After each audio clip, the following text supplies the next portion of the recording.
জাত শিল্পীদের নিজেদের গুণ আলাদা করে জাহির করতে হয় না, কিন্তু আপনারা প্রত্যেকবারই নোটিস করেন হয়তো যে একটা দিন সৌরভ লিড গিটার বাজায়, অন্য দিন ও বেস গিটার বাজায়। আপনারা একই সঙ্গে নোটিস করবেন একটা দিন ওই একই দিনে যেদিন সৌরভ লিড গিটার বাজায় ওই দিনই নিতিন বেস গিটার বাজায়, আর যেদিন নিতিন বেস গিটার বাজায় সেদিন সৌরভ লিড গিটার বাজায়। এবার যেদিনকে সৌরভ লিড গিটার বাজাচ্ছে সেদিন কিন্তু নিতিন লিড গিটার বাজাচ্ছে না, নিতিন সেই দিনই লিড গিটার বাজাচ্ছে যেদিন সৌরভ লিড গিটার বাজাচ্ছে না। যে এই যে অল্টারনেট ব্যাপারটা হচ্ছে তাতে কিন্তু গিটারটা নিতিনের হাতে হোক বা সৌরভের হাতে, গিটারটা কিন্তু বেস বাজছে, বেস।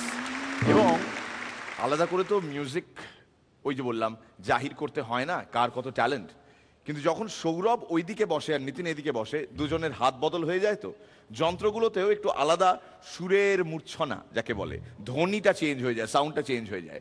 যেমন এই যে অসম সালাটা শুধু ওরা ইনস্ট্রুমেন্টালটা বাজাবে, তাতে সৌরভ কি রকম প্যাটার্নে বেস গিটারটা বাজাচ্ছে এটা দেখুন। এটা কেন বলছি, কেন ডেমনস্ট্রেট করতে বলছি, তার পেছনে কন্টেস্টেন্টদের জন্য একটা মেসেজ আছে। সো ক্যান উই অসম সালা এবং সৌরভ কেমন ভাবে বেস গিটারটা বাজাচ্ছে আর কিভাবে উঠছে নামছে সেটা একবার লক্ষ্য করুন।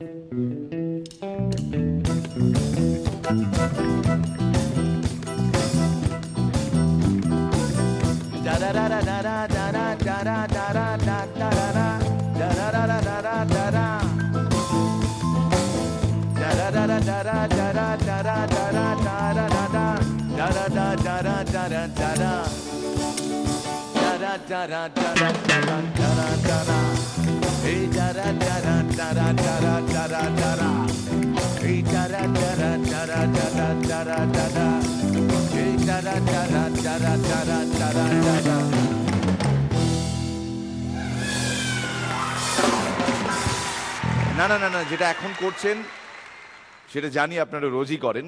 থ্যাংক ইউ ব্যান্ডেজ for providing such marvelous support to the entire show. আমরা প্রশংসা কুড়ানোর জন্য এটা করিনি, মেন্টররাও বুঝে গেছেন, জাজরাও বুঝে গেছেন, কন্টেস্টেন্টস তো আমাদের এই কজনই যারা এখানে পারফর্ম করছেন। একই স্টাইল একই প্যাটার্ন, অথচ কিভাবে ভেরিয়েশন আনতে হয় নিজেদের পারফরমেন্সের মধ্যে, এইটা একটু ডেমনস্ট্রেট করে দেখানোর তুচ্ছ একটা চেষ্টা আমাদের তরফ থেকে, খুব সামান্য খুব ছোট্ট একটা চেষ্টা। এতে বাহবা পাওয়ার জন্য নয়, প্রশংসা কুড়ানোর জন্য নয়, কন্টেস্টেন্টদের সামনে একটা নিদর্শন তুলে ধরার জন্য।